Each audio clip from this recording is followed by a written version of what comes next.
qualities of a good European president are the qualities that are required generally for political leadership, plus some more. First of all, there has to be a profound belief in the European project. There has to be a belief, therefore, in the concept of sharing sovereignty and the community method. Secondly, there has to be an ability to lead.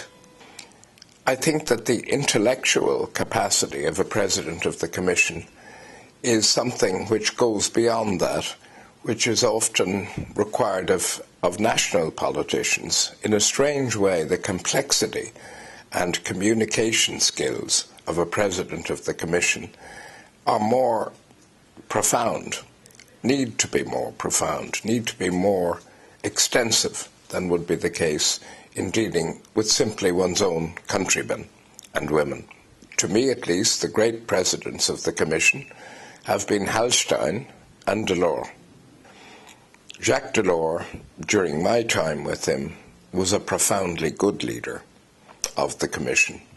I did not always agree with him, and in fact, on a number of occasions, there were votes in the Commission as a result of disagreements. But he had an authority that was founded upon the great respect which we all had for him.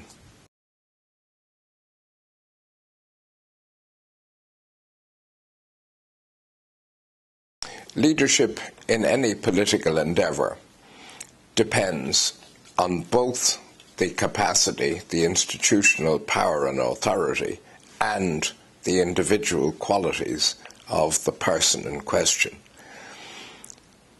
In the case of the European Union, because of the absence of a direct democratic mandate for a president, he has not been voted into his position, but he has been put there by the consent of the heads of government of the various member states and with the participation of the European Parliament. But he has not been and is not an elected official, elected by plebiscite of the peoples of Europe. This creates something of a dilemma. He has to rely on the institutional authority that he is given under the treaties. That institutional authority is, of course, questioned by some, particularly by Eurosceptics. I think that increasingly the President of the Commission will have to function as a political figure in Europe rather than an effective technocrat. I think that this is important because the Commission is not simply an institution which functions as a technical aspect of Europe. It is a political dimension which the peoples of Europe look to. Jacques Delors, in my view, combined a profound belief in Europe with a great intellectual capacity. And at that time, he had all the qualities that were necessary. He was never somebody who appealed directly to the people in a way that may be increasingly necessary in the future. But he asserted his authority through the power of his intellect and the depth of his belief in Europe.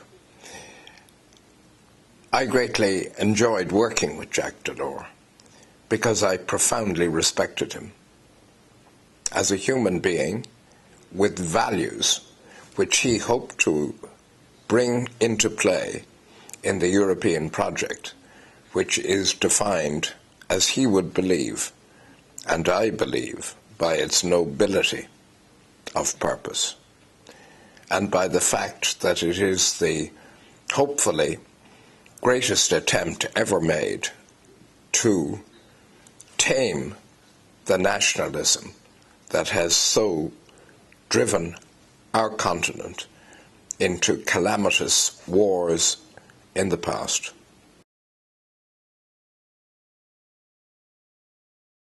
Jean-Claude Juncker referred to Jacques Delors, Helmut Kohl, and François Mitterrand, because they all shared one particular thing.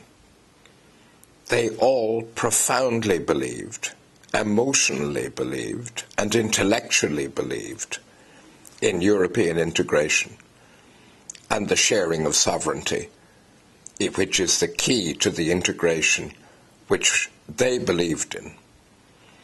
They were incredibly different personalities. Kohl was not an intellectual. He had a great emotional depth and great political courage, as demonstrated by his actions at the time of the integration of Germany itself. Mitterrand had an intensely intellectual belief in Europe. He would put Europe first. Jacques Delors was both an intellectual and a highly emotional man. He was profoundly Christian in his beliefs in the dignity of man and the equality of man.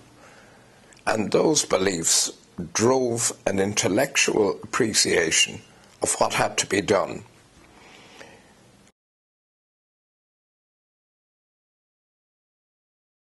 It is both easier in some respects and more difficult in others to be president of the Commission today than it was in the 80s and earlier. It is easier in the sense that the president's powers have been augmented by treaty, and therefore he is more than primus inter pares, which is all that Hallstein and Delors, the other two great presidents, were. On the other hand, the equation that he has to deal with is a more complex one. The membership of the community is larger. I think, contrary to my initial belief, that the creation of a president of the council with the right people in position, and certainly Mr. Van Rompuy was the right person to be president of the council in recent years, is and can be helpful to the president of the Commission in steering through political decision-making. His position could be, on the other hand, eroded by the President of the Council if the President of the Council sought to play a greater leadership role in Europe than the President of the Council should do. I think we do need political giants to lead us, but they can have different qualities.